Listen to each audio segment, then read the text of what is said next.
সকাল থেকে আমরা এই খবরটার দিকে নজর রাখছিলাম এবং ইতিমধ্যে ডিজিপি সিপিআর দেওয়ার ভিডিও সামাজিক মাধ্যমে প্রকাশ পেয়েছে। এই ঘটনাতে আরো কি তদন্ত আগ বেড়েছে এবং আরো কি তথ্য সামনে এসেছে, তুমি যদি একটু জানাও।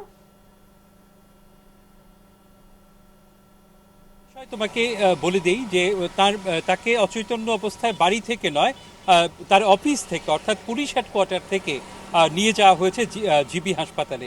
এবং তখন মুখ্যমন্ত্রী মানিক সাহাও কিন্তু পরবর্তী সময়ে পুলিশ হেডকোয়ার্টারে গেছেন এবং এই আকস্মিক এই ঘটনায় বলা যেতে পারে বড় ঘটনা, কারণ এক প্রকার নজিরবিহীনভাবে সেখানে নিজের কার্যালয়ে তার অস্বাভাবিক যে মৃত্যু, এটা কিন্তু গোটা রাজ্যেই নজর কেড়েছে এবং গোটা রাজ্যেই আলোচনার মূল বস্তু। কারণ পুলিশ প্রধানের কেন এরকম মৃত্যু হলো, এর পেছনে কি রয়েছে রহস্য, সেটা নিয়ে কিন্তু যাবতীয় প্রশ্ন। বর্তমান সময়ে জিবি হাসপাতালের মর্গে রয়েছে তার ডেড বডি এবং সেখানে ময়নাতদন্তের প্রক্রিয়া শুরু হয়েছে।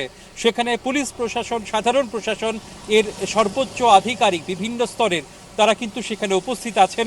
পাশাপাশি শাসক দলের হয়ে রাজ্য মন্ত্রিসভার সদস্য সুশান্ত চৌধুরী, রতন লালনাথ, অনিমেষ দেববর্মা তারা জিবি হাসপাতালে গেছেন। আবার অন্যদিকে সিপিআইএমের বিরোধী দলনেতা জিতেন চৌধুরী, প্রাক্তন মুখ্যমন্ত্রী মানিক সরকার সেখানে গেছেন এবং অন্যদিকে কংগ্রেসের সেখানে সুদীপ রায় বর্মন এবং আশিস সাহা জিবি হাসপাতালে গেছেন। গোটা হাসপাতাল চত্বরে কার্যত গুঞ্জন রয়েছে যে কেন সেখানে অনুরাগ ধ্যানকর তার এই মৃত্যু হলো এবং এর পেছনে ভুল রহস্য কি।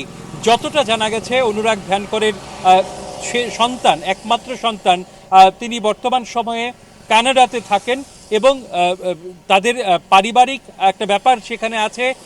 কানাডাতে ছেলে থাকে এবং স্ত্রী সহ অনুরাগ ধ্যানকর আগরতলায় থাকেন। আবার অন্যদিকে অনুরাগ ধ্যানকরের কিন্তু সেখানে চাকরিতে মেয়াদ উত্তীর্ণ হবার পরেও রিঅ্যাপয়েন্টমেন্ট কিন্তু রাজ্য সরকারের পক্ষ থেকে দেওয়া হয়েছিল। গোটা বিষয়ে আদৌ কি আত্মহত্যা নাকি অন্য কোনো বিষয় জড়িত রয়েছে, এবং যদি আত্মহত্যা হয় তবে এর পেছনে কি কারণ থাকতে পারে, সেটা নিয়ে কিন্তু বিভিন্ন সংশয়, বিভিন্ন বক্তব্য, বিভিন্ন জল্পনা চলছে নানা মহলেই। তবে পোস্টমর্টমের রিপোর্ট আসার পর প্রাথমিকভাবে এটা জানা যাবে যে এটা আত্মহত্যা নাকি এই মৃত্যুর পেছনে অন্য কোনো কারণ রয়েছে। এবং যদি সেই কারণের উপর তদন্তের সাপেক্ষেই যাবতীয় বিষয় উঠে আসবে, তবে বিরোধীদের পক্ষ থেকে দাবি করা হয়েছে হাইকোর্টের প্রধান বিচারপতির নেতৃত্বে যেন এই ঘটনার তদন্ত করা হয়। গোটা বিষয়ে রাজ্য সরকার কি ব্যবস্থা গ্রহণ করে সেদিকেও কিন্তু তাকিয়ে রয়েছে সবাই। তোমাকে বলে রাখি, এই অনুরাগ ধ্যানকর কিন্তু তার কর্তব্য পরায়ণতার জন্য বিভিন্ন মহলে প্রশংসিত ছিলেন।